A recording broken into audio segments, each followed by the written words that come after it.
Day off po kahapon. Ano mga pinagagawa ninyo? Namili po kami. Ay! Tayo ng gamit. Ang yaman, ang daming pera. Sir, may tira ako sa sahod. Ah. Inagutay na po ako ng gamit. Eh baka po pagdating ng pasukan ngayon lang naman po sila nakaranas ng ganyang mga gamit. Ngayon lang naman po sila nakaranas ng ganyang mga gamit. Paano nang kayo nakaranas ng ganyang mga gamit? Yung bago po lahat. Ay, totoo ba? Opo. Nga ngayon mo sila na ipamili ng ganyan? Opo. Ah! Ba't ka naiyak? Sinulang pa daw. Kinulang pa.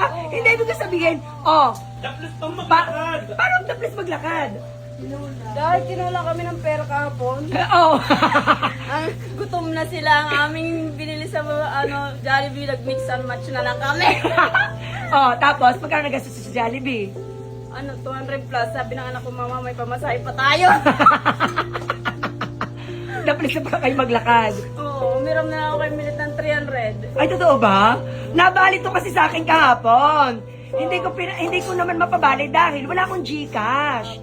Kung saan naubos na ang GCash ko. Kasi si ate, di ba ate, hindi na ako nagpasa sa'yo ng GCash. Nabali ka din. Kasi nga wala nang naman yung GCash ko. So, ibig sabihin, Gusto mo kasama ka natin ulit kahapon? Opo.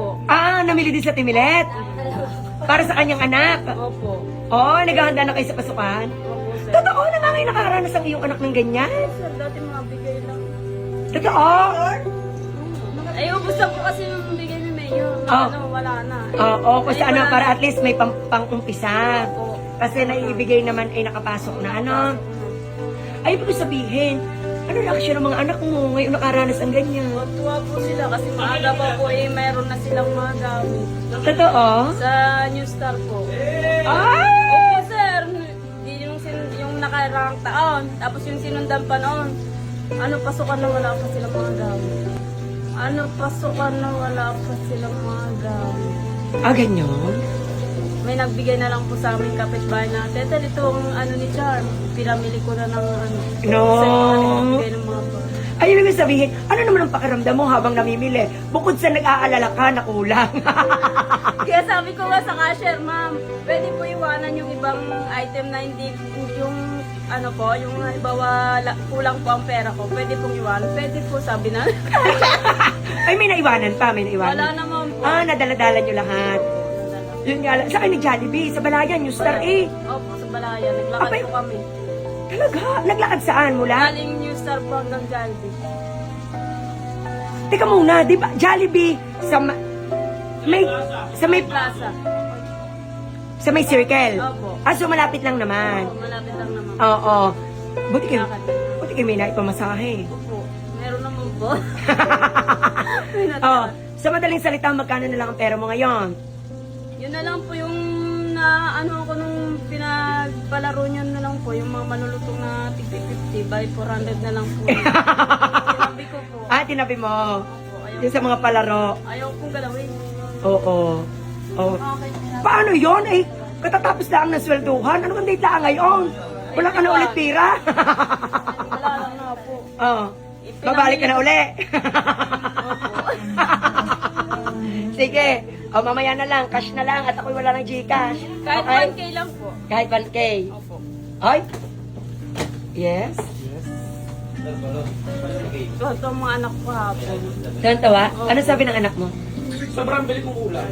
Dahil nga po, ngayon po sila nakaranas ng mga ganyan. Ang maaga ko pong naipamili ng mga gamit. Yay!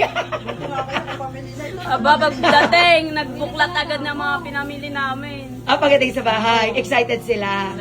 Oo. Sana maging motivation yun para mag-aral ng mabuti ang mga anak mo. Para kayo kahit paano may makatulong ka na. Ibig sabihin, makaahon sa hirap, laban. Makaahon agad sa hirap. Ang babata ba? Hindi po, sir. Bakit? Ano bang grade ng anak mo? Grade 9 po at saka grade 5. Oo. So ngayon, tingin mo, nararamdaman mo mas inspired ka na sa pagtatrabaho na ang anak mo ay natutulungan mo? Opo. Nasusuportahan mo? Opo. Talaga? Saya po ako. Dahil na ko din ang mga nila. Gusto nila. Naiibigay mo na ang gusto nila. Oh, ang saya. Natututo po silang mag-ipon ngayon. Ay, totoo. Very good. O, yun. So, ganon. O, perfect. O, mamaya na kita pababalihin. Opo, sir. Okay lang po. Okay. Masahe pa. May pamasahe pa? Thank you po. Naiyak naman ako. Timilet! Umarito ka. Bakit ka ganyan? Saan kayo galing kahapon? Day off ka, diba? Yes po. Ano mga ginawa nyo kahapon? Nagbili po ng school supplies. Talaga? Anak ko. Kasama ko po sa Tiete. Siya Oh. yung anak niya din. Ano naman, masaya naman. Super sad. Kasi habang papalapit yung pasukan, ano na yung gamit ng anak ko. Oo, nai-ready nyo Yes, na. ready ko na po kasi yun po yung pagkakataon para maihanda yung gamit niya sa school. Yes! Nakompleto nyo na ba? Hindi pa. Ang kulang na lang po ng anak ko yung damit po niya, tsaka medyas na lang. Oo, anong grade na ng anak mo? Grade 7 po. Galing. Yes, po. Good job. Super Oy, tika muna. Magaling na po sa'yo. Hello. Magaling na Paano na? Kasi lagi nakababad sa Yes, tubig. okay lang po yan. Pag nanay, kailangan lumalaban. Ay, Okay na po sir, magaling na. hindi ka na makinis. Okay lang po yun. Abay, wala namang pagpapakinisan ng hindi asawa. Okay lang po. Totoo ba? Yes po. Okay lang. Oo. Okay na po sir, okay lang po yan. Sanay naman po ito sa... Kasi lagi nakababad sa Yes po. water. Kasi lumalambot na po siya, nalambot yung balat niya. Mm-mm. Pag sobrang babad na. Pero, kaya. Laban Kaya. lang po. Okay, thank you. Ingat po! Ay,